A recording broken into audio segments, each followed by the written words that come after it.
Assalamualaikum warahmatullahi wabarakatuh. Merdeka, merdeka, merdeka. Soleh dan soleha, tahukah kamu bahwa para pahlawan kita tidak hanya berjuang mengangkat senjata untuk kemerdekaan Republik Indonesia, tetapi para pahlawan juga bersatu dan bekerja sama melalui jalur diplomasi dengan tujuan untuk mendapat pengakuan kedaulatan kemerdekaan bangsa kita. Nah, soleh dan soleha semua, pada pertemuan hari ini Bu Marina akan membahas tentang perundingan dan perjanjian apa saja yang dilakukan oleh para pahlawan dalam mempertahankan kedaulatan Republik Indonesia kita tercinta. Namun, sebelumnya kita buka dulu pertemuan hari ini dengan lafaz basmalah. Bismillahirrahmanirrahim. Soleh dan soleha semua, berikut adalah beberapa perjanjian yang dilakukan untuk mempertahankan kemerdekaan Republik Indonesia. Yang pertama adalah Perjanjian Linggarjati. Perjanjian Linggarjati adalah perundingan antara Indonesia dan Belanda di Linggarjati, Jawa Barat, yang menghasilkan persetujuan mengenai status kemerdekaan Indonesia. Perjanjian tersebut ditandatangani secara sah oleh kedua negara pada tanggal 25 Maret 1947. Hasil perundingan Linggarjati.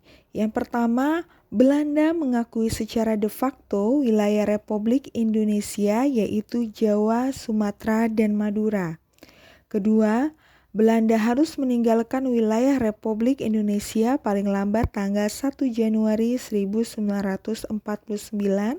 Ketiga, pihak Belanda dan Indonesia sepakat membentuk negara Republik Indonesia Serikat yang disingkat dengan RIS. Keempat, dalam bentuk RIS, Indonesia harus tergabung dalam persemakmuran. Perjanjian Linggarjati ini menimbulkan pro dan kontra di kalangan masyarakat Indonesia. Pelanggaran perjanjian. Pelaksanaan hasil perundingan ini tidak berjalan mulus. Pada tanggal 20 Juli 1947, Gubernur Jenderal H.J. Van Mook akhirnya menyatakan bahwa Belanda tidak terikat lagi dengan perjanjian ini. Pada tanggal 21 Juli 1947, meletuslah agresi militer Belanda I. Perjanjian yang ketiga adalah Perjanjian Renville. Perjanjian ini dilakukan antara Indonesia dan Belanda. Perjanjian ini ditandatangani pada tanggal 17 Januari 1948 di atas kapal perang Amerika Serikat USS Renville yang berlabuh di Pelabuhan Tanjung Priuk, Jakarta. Perundingan dimulai pada tanggal 8 Desember 1947. Perundingan ini ditengahi oleh Komisi Tiga Negara atau yang disingkat dengan KTN, yaitu Amerika Serikat, Australia, dan Belgia. Delegasi Indonesia dipimpin oleh Amir Syarifuddin dan delegasi Kerajaan Belanda dipimpin oleh Raden Abdul Qadir Joyo Atmojo.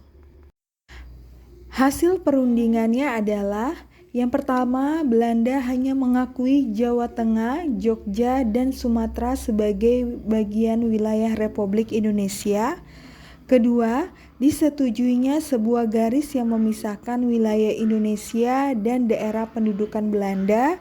Dan yang ketiga, TNI harus ditarik mundur dari daerah-daerah kantongnya di wilayah pendudukan di Jawa Barat dan Jawa Timur. Isi perjanjian Renville ternyata membuat Indonesia semakin sulit. Wilayah Indonesia menjadi semakin sempit dan terjadi blokade ekonomi yang dilakukan oleh Belanda terhadap Indonesia. Akibat lain dari perjanjian Renville adalah jatuhnya kabinet Amir Syarifuddin karena banyaknya protes dari golongan-golongan masyarakat di Indonesia. Perjanjian berikutnya adalah Perjanjian Romroyen.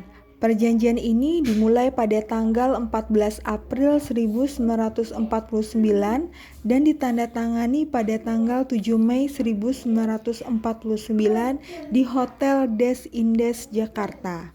Nama perjanjian ini diambil dari kedua pemimpin delegasi, yaitu Muhammad Rum dan Herman van Rooyen. Tujuan perjanjian ini adalah menyelesaikan beberapa masalah mengenai kemerdekaan Indonesia sebelum KBM di Den Haag. Hasil dari pertemuan, yang pertama, Angkatan Bersenjata Indonesia akan menghentikan semua aktivitas gerilya. Pemerintah Republik Indonesia akan menghadiri KNB. Selanjutnya, pemerintah Republik Indonesia dikembalikan ke Yogyakarta. Dan yang ketiga, Angkatan Bersenjata Belanda akan menghentikan semua operasi militer dan membebaskan semua tawanan perang. Konferensi Meja Bundar. Konferensi ini merupakan momen penting dalam sejarah kemerdekaan Indonesia. Konferensi ini dilakukan pada tanggal 23 Agustus sampai dengan 2 November 1949 di Den Haag, Belanda. Konferensi ini bertujuan untuk menyelesaikan masalah antara Indonesia dan Belanda yang sudah sekian lama terjadi. Seperti kita ketahui ya, Soleh dan Soleha, bahwa Belanda pernah menjajah wilayah Indonesia selama berpuluh-puluh tahun.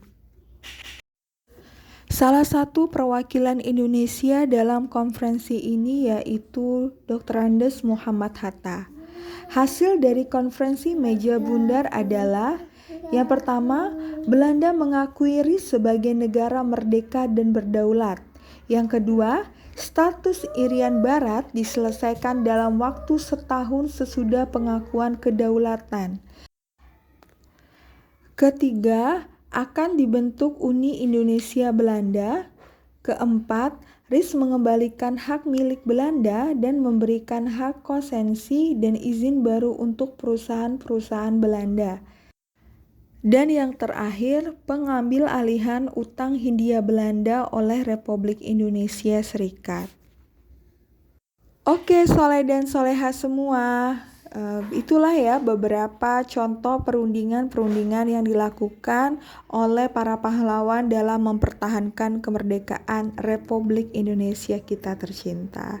Nah, sekarang giliran kita nih, giliran Soleh dan Soleha sebagai generasi muda untuk mempertahankan kemerdekaan ini. Bagaimana caranya? Ayo tulis di kolom komentar. Oke. Cukup sekian penjelasan dari Bu Marina. Kita tutup perjumpaan ini dengan lafaz hamdalah. Alhamdulillahirabbil alamin. Selamat berlatih dan belajar, selalu jaga kesehatan ya. Wassalamualaikum warahmatullahi wabarakatuh.